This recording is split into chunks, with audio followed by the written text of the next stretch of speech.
한국 가요계의 전설들이 미국에 온다. 세시봉 LA 콘서트. 50년이 넘는 우정 속 추억의 이야기와 노래들. 한국 가요사의 큰별 조영남, 한국 통기타 문화의 개척자 윤형주, 그리고 세시봉의 막내 김세환까지. 3월 16일 LA에서 만나요. 뭐라고? LA에서 만나자고. 16일 LA에서 만나자고. 오케이. 따스한 추억을 만들어줄 세시봉의 미주 콘서트. 3월 16일 LA에서 만나요. 따스한 햇살 그리고 설렘이 피어나는 봄. 라디오 서울과 함께 싱그러운 봄을 맞이하세요. 강혜신의 오늘의 미국.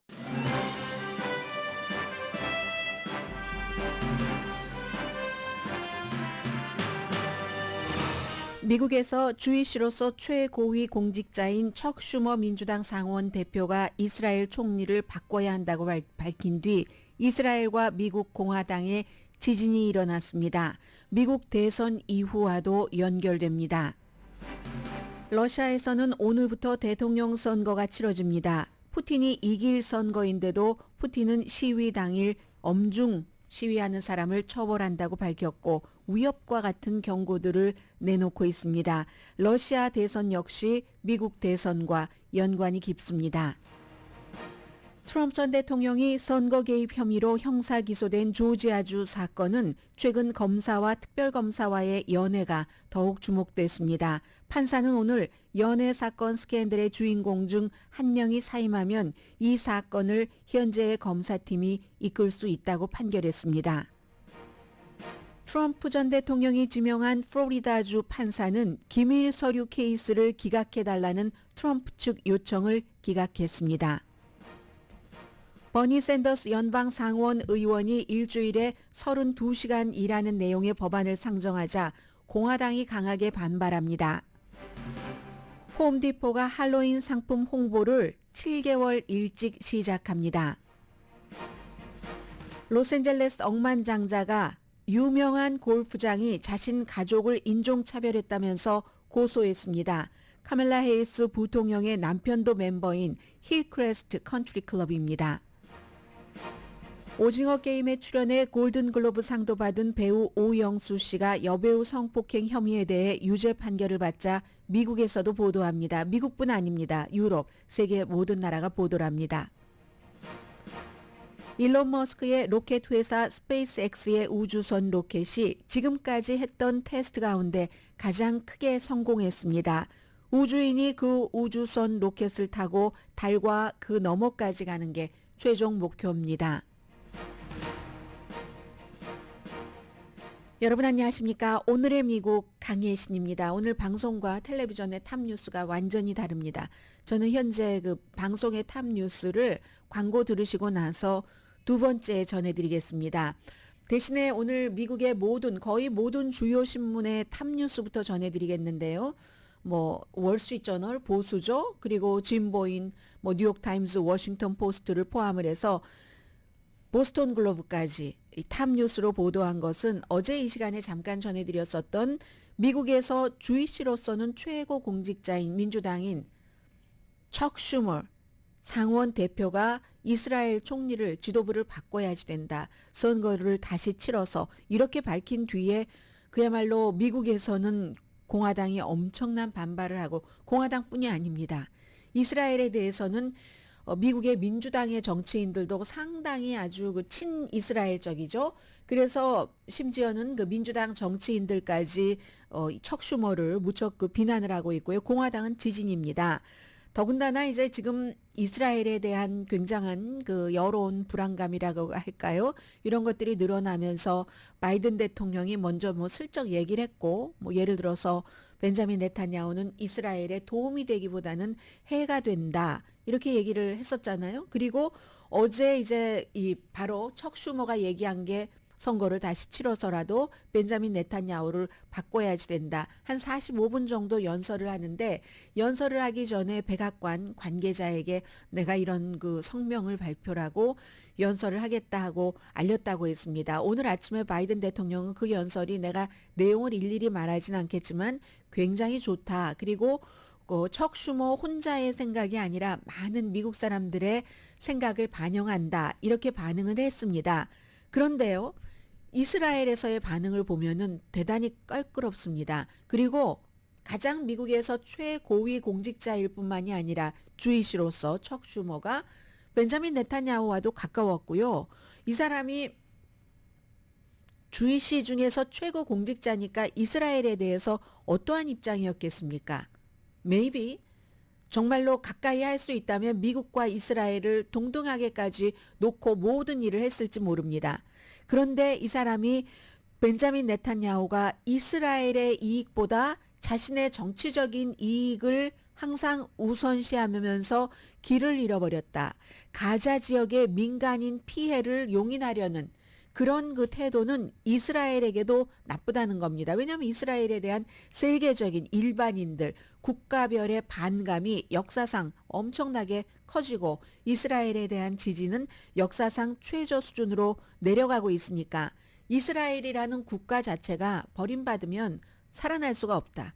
특히나 나라가 만들어질 때부터 다른 나라의 도움으로 만들어졌고 지금까지도 그 중동에서 뭐 아랍 국가들에 둘러싸여서 그렇게 이스라엘이 생존할 수 있었던 것은 물론 이스라엘의 생존 비법이기도 하지만 서구 사회의 도움이 없이 이스라엘이 지금 그 주권을 유지할 수가 없다는 게 미국에서 주이시로서 최고위 공직자인 척 슈머 민주당 상원 원내대표의 얘기입니다.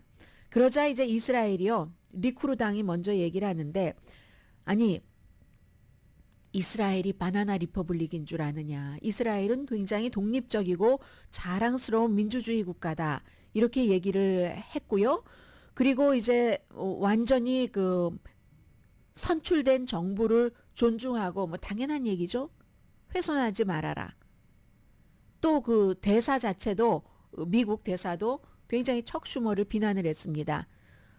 또 한 사람은 이 사람 주목해야 되는데 베니 간츠 국방장관은 만약에 벤자민 네타냐후가 무너진다면 그 자리를 이어받을 지금으로서는 거의 도드라지는 유일한 경쟁자죠. 국방장관. 지난주 더군다나 워싱턴에서 카멜라 해리스 부통령만 만난 게 아니라 척 슈머도 만났습니다.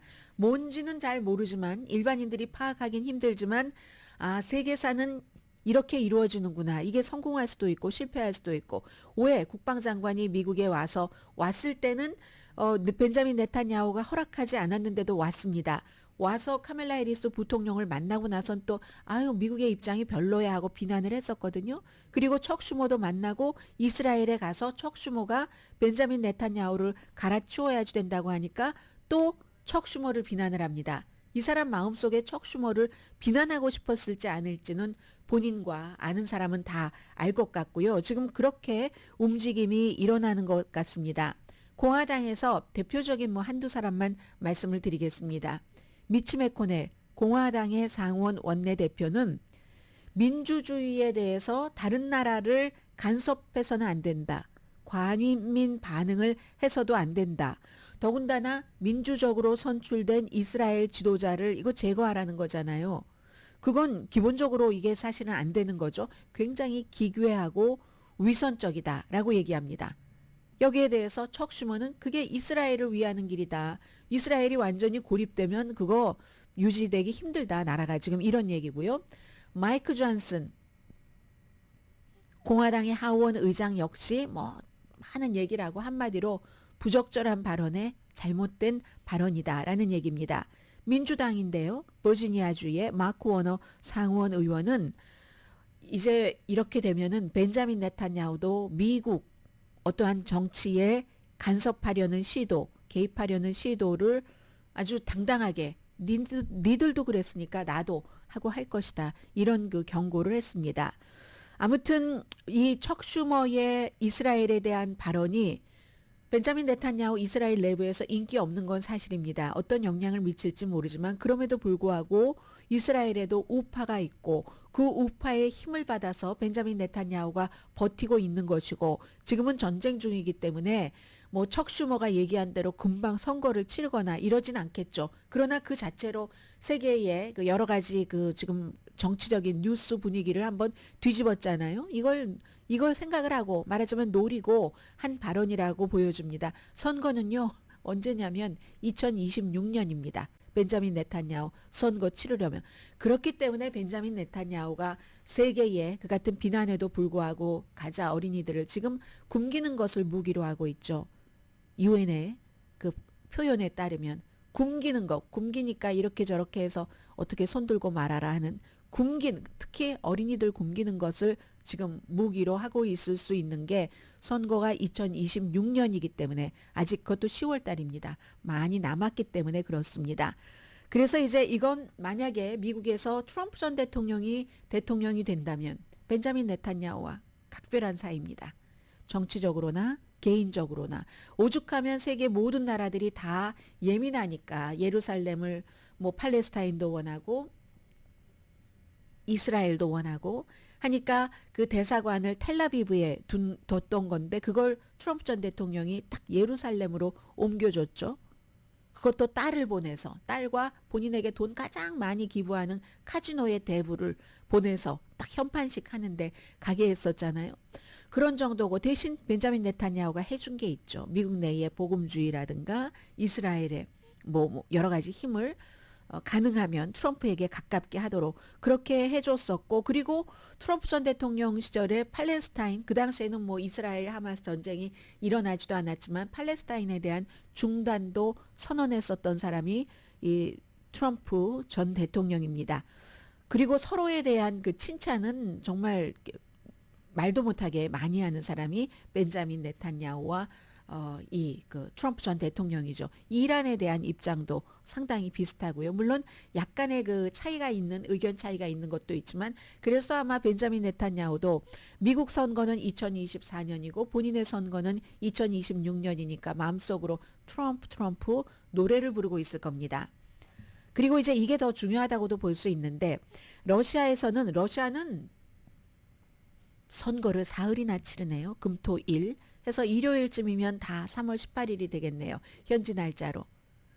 푸틴이 또다시 6년을 뭐 대통령으로 일하게 됐습니다 하는 장기 집권 그 뉴스를 듣게 되실 겁니다.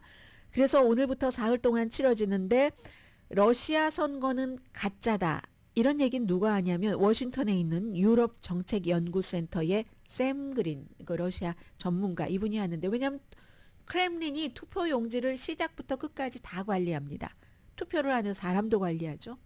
투표 과정, 개표 과정, 전 과정을 푸틴이 관리하니까 크렘린이 관리하니까 가짜 선거다라고 표현하는 거고 가디언은 재선 캠페인에 뭐 엄청난 제가 이거 미국 돈으로 계산을 안 해봤어요. 가디언이기 때문에 10억 파운드 이상을 썼다 하고 보도를 했고 그리고 정치적인 적은 모두 감옥에 있거나 숨졌거나 알렉세이 나발리처럼 아니면 망명했거나 그렇게 돼 있기 때문에 3명 경쟁자가 있기는 있습니다. 그런데 이제 이럴 때는 그냥 형식에 불과한 잘 알려지지 않은 그런 이제 야당 정치인이 된 거고요. 이길 선거인데도 시위하면은 강력하게 처벌하겠다고 얘기합니다. 알렉세이 나발리 얘 추모하는 시위대를 막 잡아가뒀던 그런 것처럼 하겠다는 거예요. 그럼에도 불구하고 일부에서는 오늘인가요? 12시에 우리가 당신이 대통령이 될 것은 알지만 그러한 독재에 반대한다는 것을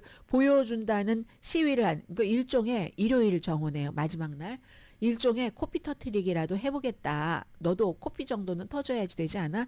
이런 시위를 기획하고 있고 거기에 대해서 블라디미르 푸틴은 강력하게 단속을 하겠다는 겁니다. 그나저나 뭐 3월 18일이 되면은 당연히 푸틴이 대통령인데 영국의 BBC 방송은 아주 재밌게 표현을 했더군요. 아마 푸틴이 이제 선거가 끝나고 나면 이제 뭐 행진을 한다던가 랠리가 있잖아요. 항상 그렇죠. 이번 랠리에서도 지난번처럼 눈물을 흘릴지 몰라. 뭐 감격에 고맙습니다. 저의 모든 것을 다 바쳐서 뭐 과거의 러시아의 제국을 찾아오겠습니다. 뭐 이런 식으로 막 애국적인 것 같은 연설을 하잖아요. 가짜 눈물 막 흘리면서 그런 눈물도 2012년도에도 그랬으니까 아마 흘릴지도 몰라. BBC 방송은 그렇게 얘기를 합니다. 저는 오늘 아침에 이제 출근 준비를 하면서 NPR 방송 라디오를 들었는데 러시아 사람이 남자분이요. 음성으로는 저희는 또 음성 전문가잖아요. 굉장히 순박해 보이는 러시아 유권자셨습니다. 우리나라는 민주주의가 아주 잘 되고 있다고, 너무 이렇게 민주주의가 발달한 나라가 없다, 이런 얘기를 하는 걸 들었는데, 그분은 아마 바깥 세상을 잘 모르니까, 그리고 만약에 그분 나이가 좀 드신 분이었던 것 같거든요. 러시아에서도 그 소셜미디어가 있죠. 그러나 소셜미디어를 뭐 텔레그램이라든가 이런 거에 국한돼 있는 거니까 세상을 잘 모르잖아요. 그렇기 때문에 러시아에서 엘리트들, 돈이 너무너무 많거나 아니면 뭐 교육도 받고 뭐 유학도 할 수 있고 이런 사람들이 푸틴에 대해서 반대적인 시각을 많이 갖게 되는 거죠. 바깥에 나와서 보니까.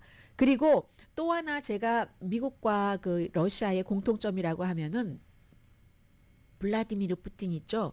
그 모형, 무슨 예를 들어 우리 BTS 하면은 커피숍 같은 데서 BTS 멤버들을 막 이렇게 나무로 다 이렇게 실제 모형처럼 해놓잖아요. 그럼 팬들이 가서 막 옆에 사진 찍죠. 미국에서 정치인 중에서 그 같은 대우를 받는 사람은 트럼프 전 대통령 정도이라고 할까요? 뭐 금상 같은 것도 세워놓고 하죠. 스펙에 가면은. 그런데 러시아에서도 그렇습니다. 블라디미르 푸틴 막 이렇게 모형 똑같이 막 BTS처럼 트럼프처럼 세워놔요. 그럼 거기 가서 막 사진 찍고 좋아라 하는 사람은 거의 나이 든 사람들입니다. 그리고 남자보다는 여자가 더 많아 보여요. 러시아에서. 그것도 참 공통점이다, 이런 생각을 하는데, 만약에 블라디미르 푸틴이 이기면 트럼프 전 대통령이 좋아할 겁니다. 그리고 블라디미르 푸틴도 트럼프가 미국의 차기 대통령이 되기를 원할 겁니다. 지금 트럼프 전 대통령이 굉장히 정치적으로 세련됐습니다. 세비한 게 있어요. 말은 그렇게 투박하게 하면서도 우크라이나에 대해서 지원을 하지 말아야지 돼, 이런 얘기를 공개적으로 본인 잘 안 합니다. 본인은 안 하는데요, 아들이 다 해줍니다. 또 큰아들이 어떤 때 며느리, 둘째 며느리 시키고, 첫 번째는 지금 며느리가 없으니까는요, 첫 번째는 이혼했고 지금 뭐 여자친구만 있으니까, 어떤 때 이제 며느리 시키고 이제 며느리를 그 공화당 전국위원회 의장까지 앉히고, 이 미국에서 사실은 과거 같으면 있을 수도 없는 일입니다. 예를 들어 그 며느리가 공화당 그 전국위원회에서 오래 일을 했다 손 치더라도 아마 오해의 소지도 있고 하니까 안 하겠죠. 트럼프니까 할 수 있는 겁니다. 그런데 우크라이나에 대해선 절대로 지원하면 큰일 난다고 이 아들이 엄청나게 지금 얘기를 합니다. 우크라이나를 지원하지 않아야 빨리 협상에 끌어내서 휴전이 된다. 그건 누구 좋자는 거예요. 그냥 지금까지 있었던 가졌던 땅 다 러시아 주면서 러시아 좋겠다 하는 거잖아요. 그리고 트럼프 전 대통령도 이 얘기 정도는 합니다. 블라디미르 푸틴 러시아 대통령과 협상을 원한다. 그 협상은 우크라이나를 푸틴에게 먹게 하는 것, 이거죠. 아마도 이코노미스트 같은 데서 쭉 분석해 놓는 것을 보면은 트럼프 대통령이 러시아를 이제 그 본인이 대통령이 되고 하면은 다시 그 국제 그 원유 시장, 지금 유럽에서도 다 알아서 하고, 예전에 러시아에 대한 의존도가 굉장히 높았지만 딱 끊었잖아요. 독일부터 시작해서. 그래서 그런 것도 다시 진출시키고, 그리고 가만히 있을 사람은 아니잖아요. 그에 대한 대가로 뭔가를 얻고 싶어 하는 것 같다 추측하는 사람도 있고요. 이코노미스트입니다. 그리고 어쩌면 조 바이든에게 해를 끼치고 싶어서 그럴 수도 있고, 우크라이나 전쟁 승리하면은 바이든에게 승리가 되니까, 아니면 푸틴이 자신의 이번 선거에도 지금부터 본격적으로 시작이 되잖아요. 도움을 줄 수 있을 것이라고 생각한다는 것. 2016년에도 러시아가 민주당의 전국위원회를 해킹했잖아요. 러시아가. 트럼프에게 유리했습니다. 그게 물론 무슨 트럼프가 당선되는데 결정적이었다 이렇게 말할 수는 없겠지만 어쨌든 도움이 된 건 사실이니까요. 리스 체니가 하는 얘기가 있습니다. 리스 체니 트럼프 전 대통령에 반대하고 탄핵을 주도를 하고, 공화당이지만 그래서 공화당 하원의 서열 3위 자리를 빼앗긴 딕 체니 전 부통령의 딸인 리스 체니가 지금 러시아와 우크라이나와의 관계, 미국 대선의 관계는 우리나라뿐만이 아니라 세계 역사의 전환점입니다. 미국이 더 이상 유럽 안보의 보증인이 아니고, 이건 이제 아시아에도 마찬가지잖아요. 엊그제 전해드렸던 것처럼 대만, 일본, 한국 지금 다 신경 쓰고 있잖아요. 다시 중국 쪽으로 가야지 되는가? 아니면 트럼프가 미군 같은 거 철군 안 한다는 그런 희망 아래 트럼프 쪽으로 딱 붙어야지 되는가?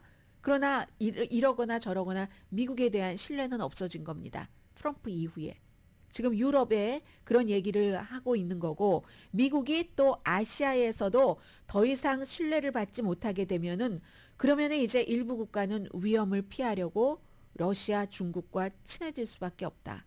다시 거래를 시작할 수밖에 없다. 그런 얘기를 하고 있습니다.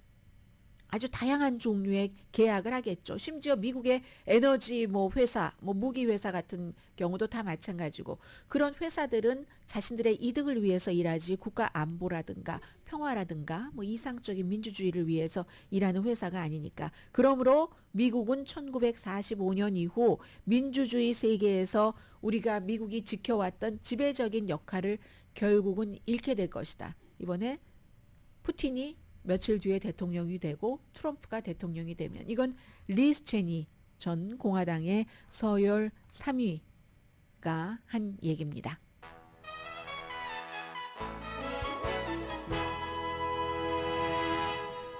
오늘의 미국은 전문가가 추천하는 이민법, 가정법 전문 재인정 종합법률사무소, 총 20억 달러 승소, 교통사고와 상해 전문 브라이언 타필라와 CG 변호사그룹 공동펀입니다. 잠시 뒤에 제가 오늘 로스앤젤레스 타임즈에서 아주 재밌게 읽은 기사인데요. 한국 분들도 잘 아시는 그런 그 골프장이 인종차별을 했다. 그런데 인종차별을 했다고 하는 게 누굴까요? 당연히 소수인종이죠. 그리고 그 골프장 주희 씨를 위해서 한 건 많고 주희 씨 아닌 사람들도 멤버로 받고 있긴 합니다. 잠시 뒤에 전해드립니다.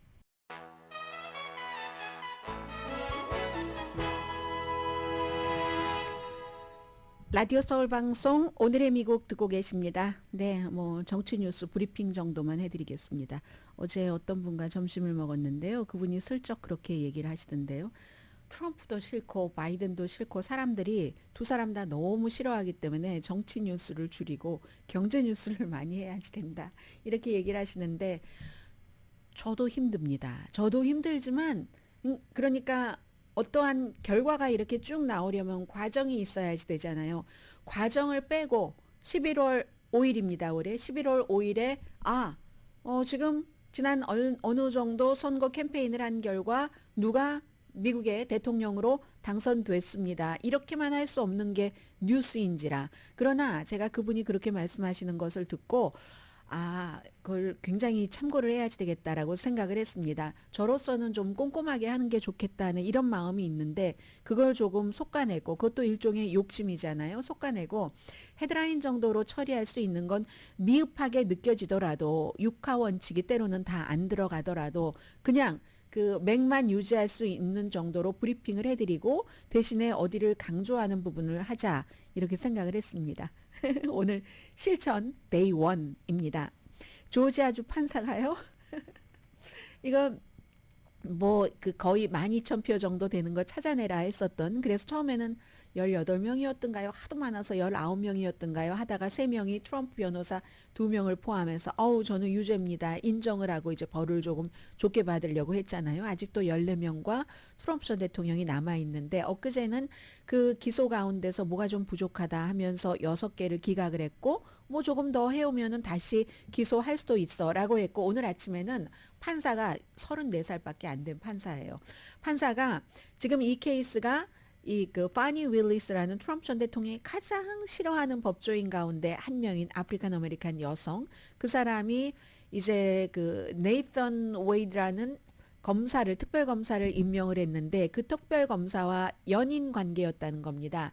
연인 관계였는데 이 두 사람은 우리가 그렇게 일을 시작하고 연인이 됐다. 어떤 사람은 아니야 그전부터 연인이었어 하니까 이런 여러 가지 그럼 그 사람을 돈을 주고 그리고 이해상충이 되지 해서 이게 공동 피고 중에 한 명이 이 케이스 기각해야지 된다. 이렇게 된 거거든요. 그런데 판사가 기각은 안 되고요. 증거가 있는데 어떻게 기각이 되겠습니까? 다른 사람이 맡아서 한다던가 이런 거란 모르지만 판사는 오늘 두 사람 중에 한 사람이 빠지면 이 케이스 계속 진행해도 좋다. 그러니까 대체적으로 이제 그 네이선 웨이드라는 특별 검사가 빠질 것이다. 사람들은 그렇게 생각하지 않겠어요?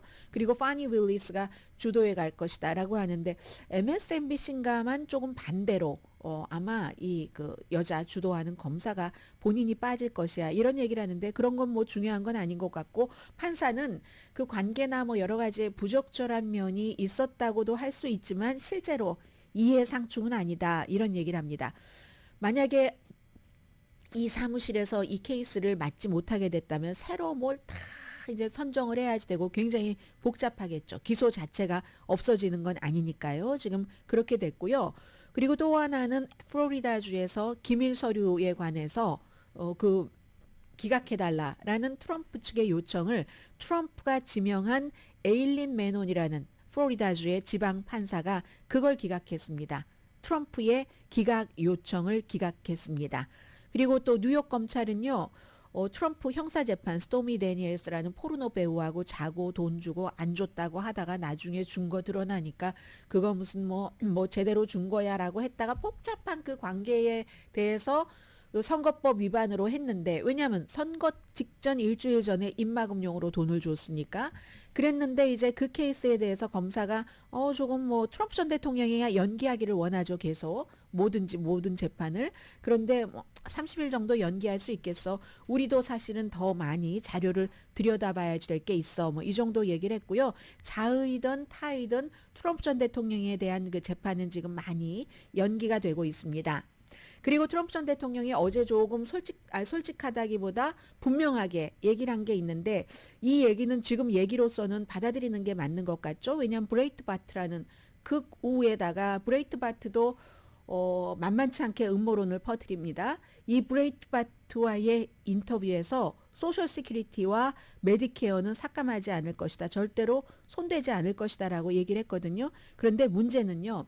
트럼프 전 대통령이 하는 말에 대해선 정책에 대해선 지금 선거 캠페인에서 정책보다는 마녀 사냥이다 이런 게 많잖아요. 아니면 정책이다 하면은 본인이 대통령이 되면 당장 그 이민자 추방하겠다는 그 정도 그건 이제 정책이라기보다 행정명령이라고 볼 수 있죠. 대통령의 권한으로 하는 그런 정도 있는데 트럼프 전 대통령이 소셜 시큐리티, 메디케어 손 안 대겠어 이렇게 말해도 사람들은 믿을 수가 없는 겁니다.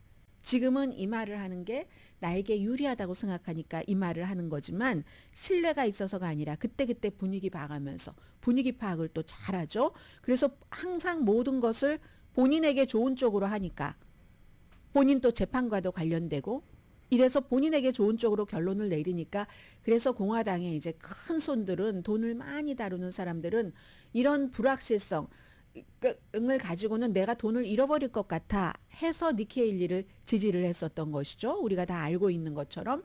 왜냐하면 어떠한 사람들은 저 사람은 정책적인 신념이 이래. 그렇지만 정치적인 기류에 따라서 여기까진 바뀔 수 있고 여기는 아니고 이게 조금 계산이 되면은 되는데 트럼프 전 대통령은 기분 내키는 대로 하니까. 그리고 언제든지 본인 위주로 하는데 그 본인 위주로 하는 것도 그 분위기에 따라서 똑같은 사안이 바뀔 수도 있으니까 그래서 돈 많은 사람들이 큰 손들이 트럼프 전 대통령을 못 믿는 겁니다. 자, 이 정도로 하고 바이든 대통령은 이제 어제로서 5군데의 격전지 다 돌았습니다. 다 돌았고요. 지금부터 기사 하나를 말씀드릴 텐데요. 오늘 로스앤젤레스 타임즈입니다. 억만장자 LA의 42세네요. 한 분이 골프장을 고소를 했습니다. 힐크레스트 골프장이라고 저쪽 웨스트 LA에 있는 그 골프장을 고소를 했는데 이 사람은요. 이 골프장 자체가 예전에 미국에서 유태인을 막 금지하고 이랬었던 때 있잖아요. 그러니까 유태인들이 야 우리가 이렇게 박해를 받아 하면서 만들었었던 유태인들을 위한 그 골프장인 거죠. 골프뿐만이 아니라 뭐 거기 뭐 수영장도 있고 테니스장도 있고 일종의 그 멤버십 클럽인 거죠.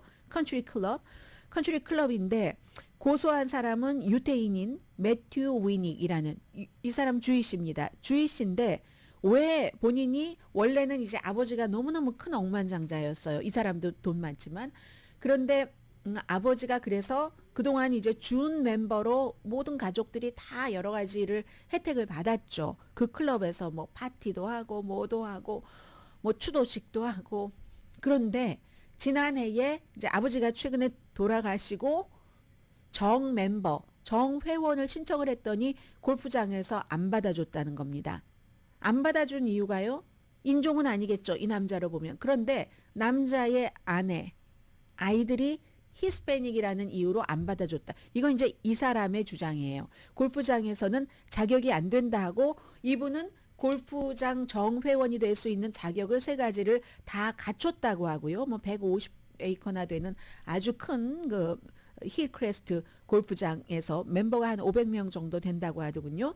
이 가족은요, 매튜 위닉 가족은 닷컴 붐 한참 있었을 때 엄청나게 돈을 벌어서 뭐 LA에서 너무너무 잘 아는 거부입니다. 그래서 아버지가 게리 워닉인데, 게리 워닉은 또 유태계이기도 하고 하면 로스앤젤레스 쪽에 있으면 영화 쪽에 많이 뭐 여러 가지를 하잖아요. 돈도 지원하고 하게 되겠죠. 그랬던 사람입니다. 사업도 많이 하고 힐크레스트의 오랜 멤버였어요. 아버지가. 그러니까 가족들도 다 여러 정기적으로 그 클럽에 가서 혜택도 받고 했는데 이번에 그런 이유로 했기 때문에 이건 민권법 위반이라는 겁니다. 그리고 이제 그 밖에 뭐 LA시에서도 1987년도에 뭐 이런 시설에서 비회원으로부터도 돈을 받으니까 그러면은 차별을 하면 안 되는데 거기에 따른 차별금지법에 위배가 된다고 얘기를 합니다. 아무튼 그러면서 또 하나의 얘기는요. 이 골프장이 바로 우리의 그 아니죠.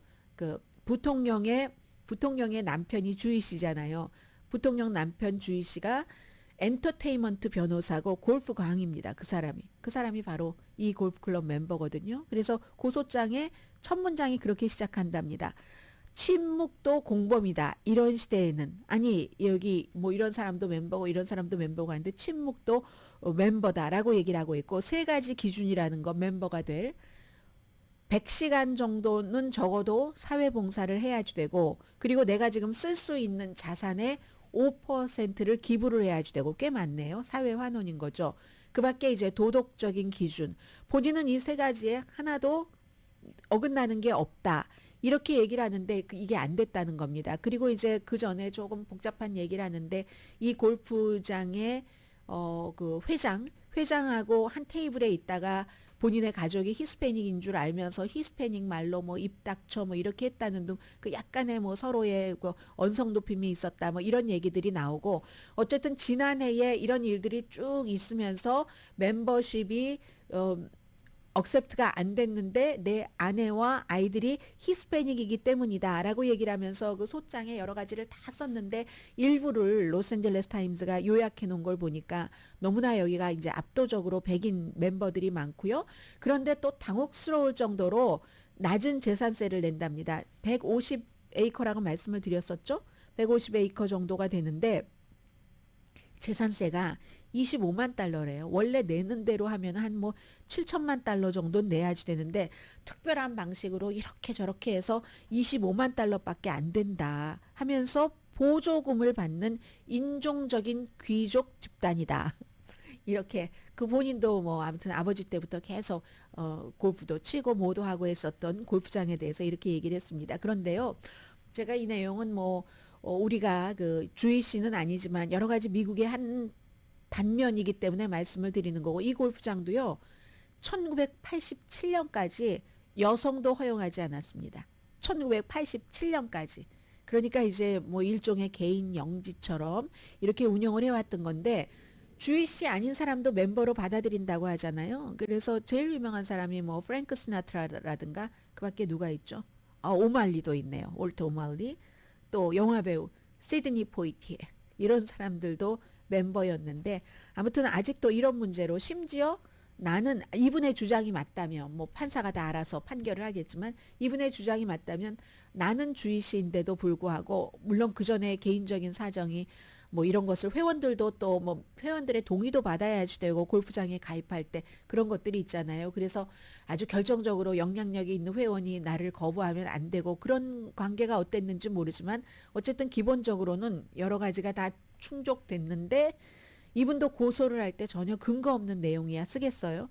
나의 와이프와 내 아이들이 히스패닉계이기 때문에 나를 거부한 것이다 하는 거. 이게 아직도 미국에서 존재하는 그 하나의 모습이라고 말씀을 드립니다. 잠시 뒤에는 경제에 관련된 뉴스들 오늘 좀 짧게 여러 가지 아이템 묶어봤습니다.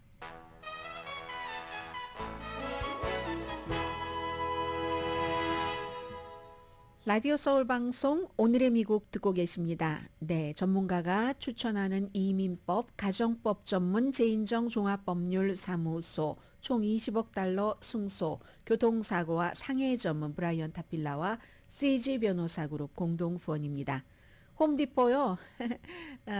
곧 할로윈 상품 홍보를 시작을 한답니다. 할로윈이 10월의 마지막이고 그런데 미리 돈 쓰시라고요.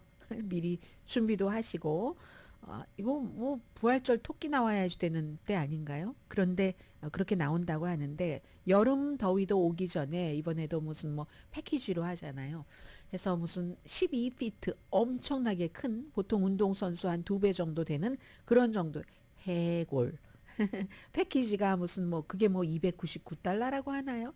할로윈에 열성적인 팬들이 있죠. 보면은 집에 장식할 때 보면 이제는 뭐 LCD예요. LED도 아니고 해서 실물과 같은 눈도 막 실물과 같대요. 그래서 여기에 우리 보면은 조절하는 것 있죠. 조명을 8가지를 새로운 설정을 할 수 있도록 해서 눈이 무서워 보이고 더 무서워 보이고 더 괴기스럽고 더 그로테스크하고 이렇게 설정을 해놨다고 하고 또 그 밖에도 뭐 여러 가지가 뭐 많대요. 5피트짜리 해골 뭐 몇 개, 7피트짜리 애니메이션 이건 이제 LED 뭐 프랑켄슈타인 같은 거 10피트짜리 뭐 단풍나무 그때 막 단풍나무 같은 건 많잖아요. 근데 거기에 꼭 또 이런 말이 붙습니다. 살인적인 murderous 그런 메이플 트리 같은 것도 있고 이렇게 해서 일찍 한다는 건데 지난해와 비교하면요.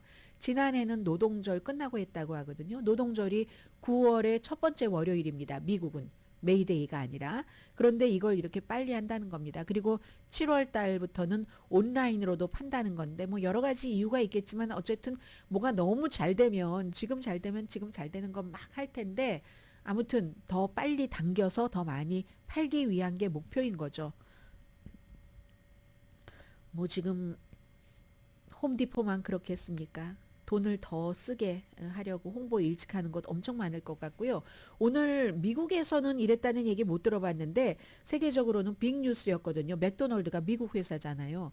그 시카고에 본사가 있는데 맥도널드가 기술적인 문제 때문에 이게 지금 이제 세상이 이렇게 됐어요. 기술적인 문제 때문에 영업을 못한 데가 굉장히 많답니다. 뭐 런던도 그랬고 이탈리아의 밀라노도 그랬고 뭐 덴마크, 홍콩, 대만 또 어디든가요? 일본에서도 중동, 호주에서도 그랬네요. 노르웨이에서도 일정 시간 그래서 일부는 지금 회복이 됐고 일부 스토어는 아직도 못 만드는데 이게 다 기술적인 거예요. 예를 들어서 커피 머신이 커피를 뽑질 못하는 겁니다.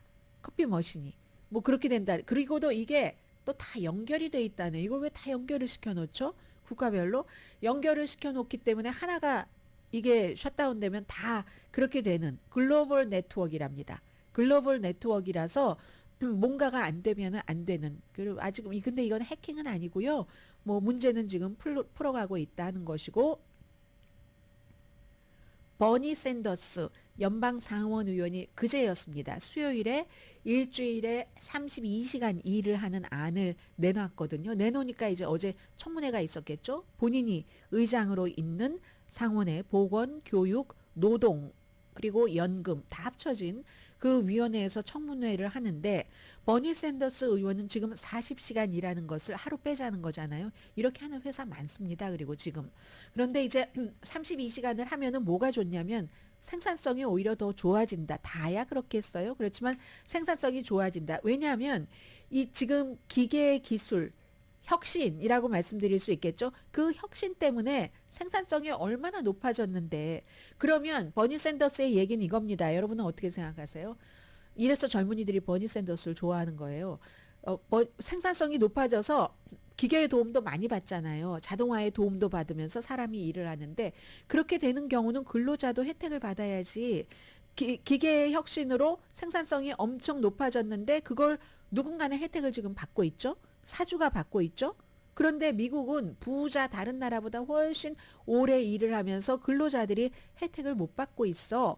프랑스와 노르웨이와 덴마크 같은 나라는 이렇게 근로 시간을 줄였더니 오히려 굉장히 효율적이었다는 이런 것을 그 발표를 연구 결과 같은 게 나오는데 어떻게 기술 혁신이 최고위층에게만 최그 부자 사주에게만 혜택을 주는 추세를 이어가는 게 맞습니까? 이게 이제 버니 샌더스의 얘기예요. 아니면 이런 변혁에 맞춰서 열심히 일을 해서 생산성을 더 높인 사람도 그럼 조금 더 득이 돼야지 더 열심히 일하고 기꺼이 열심히 일하고 싶은 마음이 생기지 않겠어요? 그리고 그런 걸 떠나서 그게 공정한 거고 이게 버니 샌더스의 얘기입니다. 그에 대해서 공화당에서 뭐라고 얘기를 하냐면요. 제가 이름을 안 써놨네요. 빌 캐시디가 제일 많이 반대를 하는데 루이지아나가 지역구인 공화당 상원의원입니다. 아니 지금까지요. 일하는 것은요. 70%가 사람의 손으로 하는 겁니다. 무슨 뭐 기계 혁신이고 뭐고 사람의 손으로 하는 건데 그렇게 되는 경우는 스몰 비즈니스가 망가집니다. 그럼 비즈니스가 망가지면 직원에게 좋겠습니까? 최저임금 인상안 나올 때마다 나오는 얘기가 그대로 여기서 나오고 있는 거죠. 그렇게 될 경우는 최소한 시간당 임금을 25%는 올려야지 된다는데 이게 큰 기업이라면 몰라도 작은 스몰 비즈니스가 이걸 어떻게 감당을 할 수가 있겠습니까? 결국은 일자리가 해외로 갈 거예요. 아니면 완전 자동화로 대체될 겁니다. 그리고 기업은 풀타임 직원을 고용하지 않을 겁니다.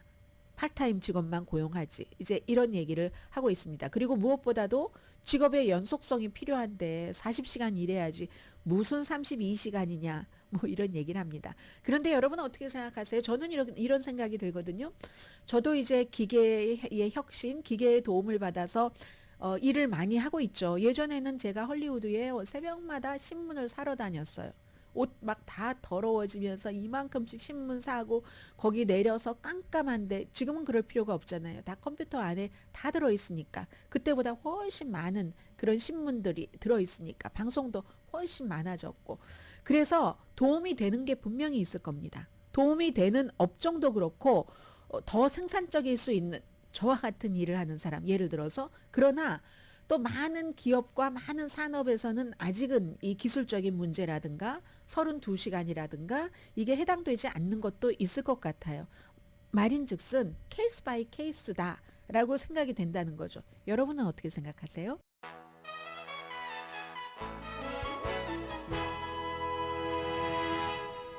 라디오 서울 방송 오늘의 미국 듣고 계십니다. 오징어 게임 그 깐부 할아버지 1번이었던가요? 거기서 이제 오영수 씨께서 어제 결국은 그 여배우의 그 성추행 내지는 폭행 혐의에 대해서 2년 징역형에 8개월 징역형에 집행유예 2년 40시간의 성폭력 치료 프로그램을 받아라 하는 그런 판결을 받았죠. 유죄가 확정된 겁니다. 1심입니다. 물론 그 배우 오영수 씨는 항소할 것이다 라고 얘기를 했는데 이 내용을 좀 뭐 미국, 영국 모든 매체가 보도하는 것은 그만큼 이 오영수라는 배우를 이제 세계 사람들이 다 알고 있으니까 골든글로브에서도 조연상을 받았고 그밖에 많은 그 시상식에서 엄청나게 그 후보로 올라갔잖아요.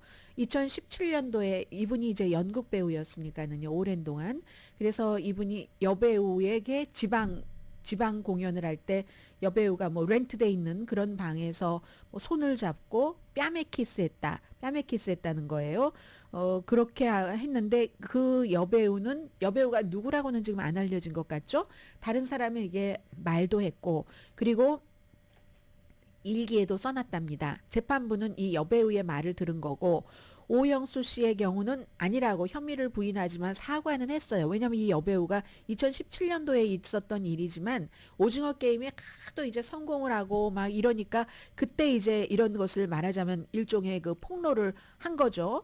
그래서 이제 이 여성의 얘기는 본인이 그 기억을 아무리 잊어보려고 해도 잊어지지가 않았고 2017년도에 사건이 있었는데 2018년도에는 무슨 카운슬링도 받았고 그랬다는 겁니다. 그러나 이제 오영수 씨 얘기는 뭐 난 손만 잡았지 물건 옮겨주다가 그랬지 내가 사과를 하긴 했지만 뭐 본인이 심정이 그렇다면 그렇다고 그게 유죄를 인정한 건 아니다라고 했지만 결국은 2022년도에 기소를 했고요. 이렇게 된 겁니다. 원래 성추행 혐의가 최대 10년이랍니다. 한국에서 징역형이. 그리고 최대 벌금이 1,500만 원이 될 수 있는데 아무튼 이것보다도 이 오용수 씨 같은 경우는 오징어 게임 2에도 출연하지 못하게 됐고 그 밖에 여러 영화나 뭐 드라마라든가 이런 데 출연하기가 어려워졌잖아요. 그래서 이제 이 세계적으로 유명해지고 나니까 또 이런 일들이 또 생기기도 하네요. 79세인데 어쨌든 지금은 1심이고요. 저는 이분을 조금 알거든요. 제가 어렸을 때 조금 알았는데 극단 자유에서 좀 일을 했습니다. 그래서 극단 자유에 이분이 배우였고 당시에 박정자 씨 그리고 뭐 김금지 씨 영화 그 국회의원의 그 누구였죠? 국회의원의 와이프죠. 그리고 이제 많은 분들이 이 권순길 씨인가요? 그분도 요즘 드라마에 많이 나오던데 이 극단 자유에 있었는데 굉장히 점잖고요. 아주 한국 남자치고 키 크고 목소리 뭐 들으시는 그대로고 아주 굉장히 너무너무 순박하고 너무너무 그런 분이셨거든요. 그런데 아주 수십 년의 세월이 흘러서 야 너무 빛을 보니까 좋았었는데 또 이런 일도 있네요. 오늘의 미국은 전문가가 추천하는 이민법, 가정법 전문 재인정 종합법률사무소, 총 20억 달러 승소, 교통사고와 상해 전문 브라이언 타필라와 CG 변호사그룹 공동후원이었습니다. 10시에 브라보 마이라이프 방송됩니다. 시간이 좀 있는 줄 알았는데 없어졌어요. 일론 머스크의 스페이스 X가 제작한 스타쉽 거대한 우주선 로켓이 어제 딱 발사가 됐고 지구로 들어와서는 재진입해서는 분해됐지만 지금까지 가운데서 가장 성공한 시도입니다. 이제 달 넘어서까지 갈 수 있다는 거죠. 강혜신이었습니다.